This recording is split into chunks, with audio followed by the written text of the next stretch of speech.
मुझे नहीं पता था, मुझसे छुप के किया था। यहाँ हमारे बड़े हैं मम्मी, दीदी, जीजू, सॉरी जो बातें आपको नहीं पता होंगी शायद आज आपको पता चल जाए। मेरी टीचर, एक टीचर मेरी बनी है अंकी और एक बनी है राशि। आप लोग चुपन की गवाह है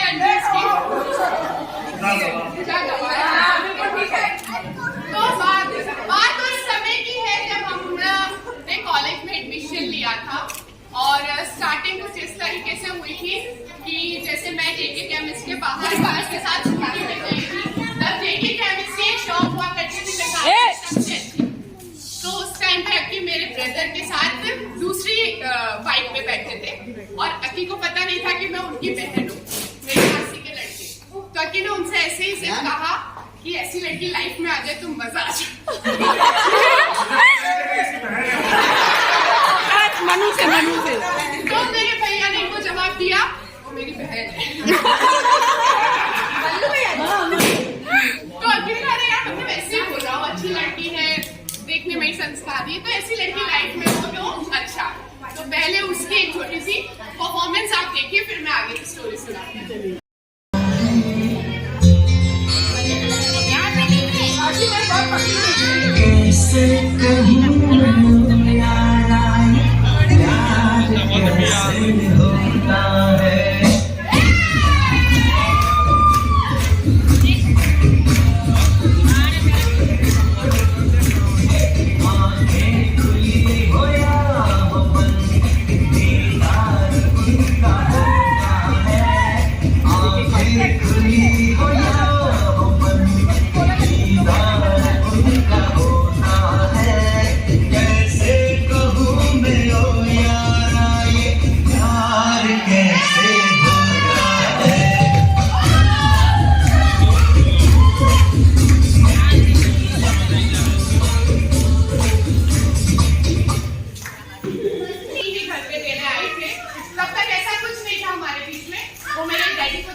बाकी कहते हैं राशि, मुझे लगा था एक झलक शायद तुम दिख जाओगी, पर तुम्हारे पापा ने मुझे बाहर से ही पकड़ा।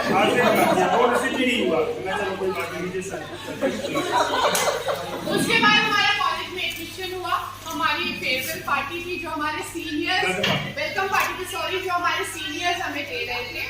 तो उस टाइम मैंने वहाँ पे एक डांस परफॉर्मेंस दी थी, पैरों में बंधन में बाया। उस वक्त ये मुझे अच्छे लगे, तो पहले इनको मैं लगी, फिर मैंने अच्छी लगी। उसके बाद मेरे मन में जो फीलिंग जागी वो अब आपको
हमारे वेलकम पार्टी के 2 दिन बाद, मतलब तुम मेरे पीछे ऐसा काम कर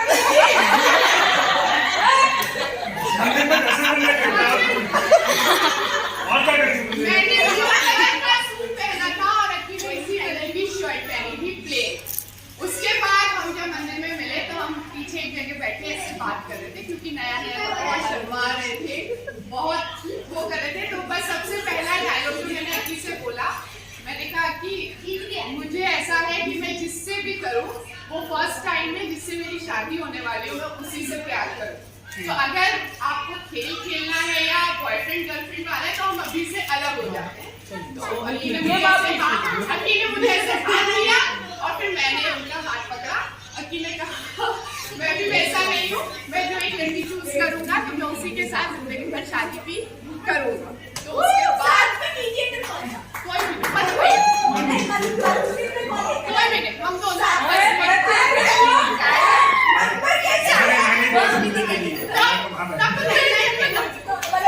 मनोहर का नंबर तो था ना इनके पास, मनु भैया का नंबर था, वहाँ कॉलर आईडी होती थी, हम लोग नंबर डिलीट करते थे।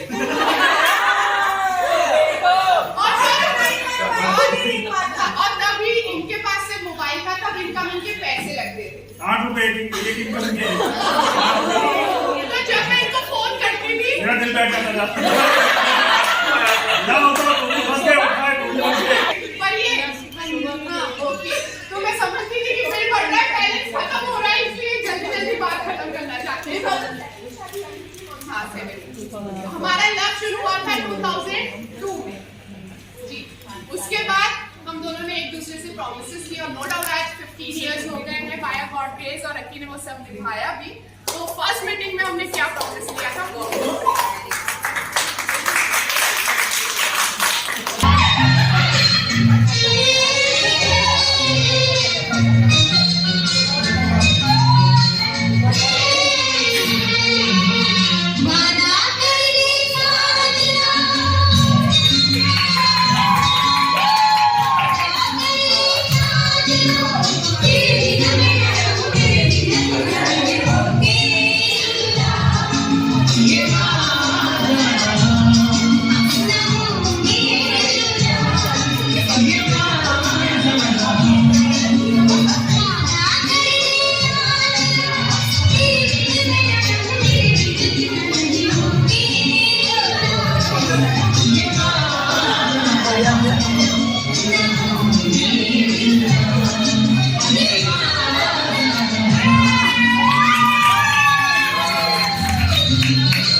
हुआ था। ये पूरे पसीने में भीगे हुए बाहर आए। मिनी ने मुझे उस टाइम प्रपोज फोन पे कर दिया था। उसके बाद हमने डिसाइड किया कि हम जब भी कॉलेज जाएंगे उससे पहले हम गायत्री मंदिर में मिलेंगे। फिर हम एक दूसरे को कोटेशन लिख के पास करते थे। मैं इनको एक कोटेशन देती थी, मुझे एक कोटेशन देती थी। पत्र व्यवहार होता था।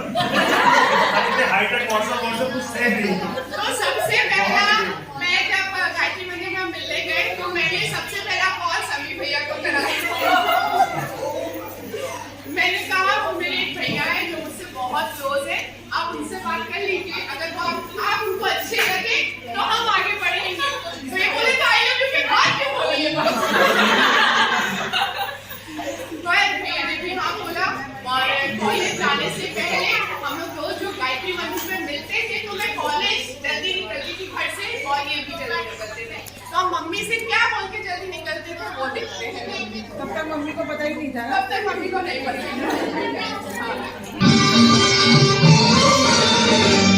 मैं तुझसे मिलने आई, मैं जाने के बहाने, मैं तुझसे मिलने आई, मैं जाने के बहाने, दामन से छूट बोली, मैं बन गई भोली।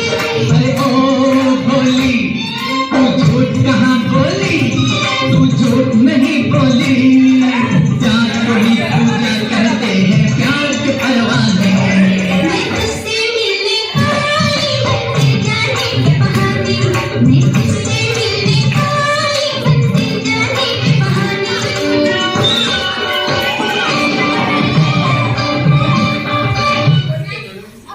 लव स्टोरी आगे बढ़ी। हम लोगों के मेरे सिस्टर लोग के घर में मेरी सासू माँ से मम्मी ने जब हम लोगों को पकड़ा तो थोड़े बहुत झगड़े भी हुए। गुस्सा नाराजगी जैसे कि हर लव स्टोरी में होता है, उसके बिना लव स्टोरी का मजा नहीं है। वो सब चीजें हुई।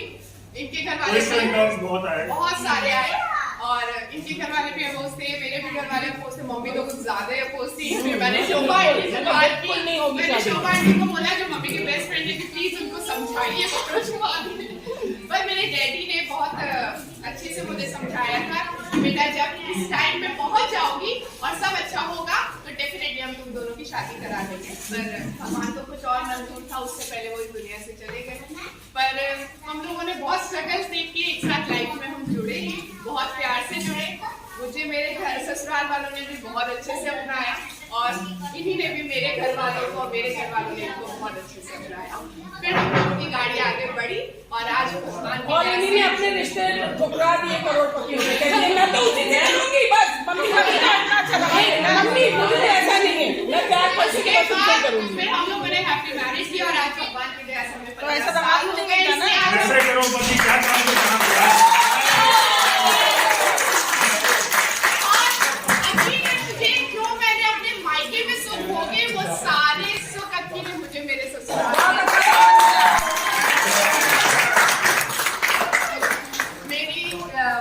राशि अपने पापा से बहुत क्लोज थी और वो उसके रोल मॉडल थे एक तरह से, मतलब पापा से बहुत ज्यादा।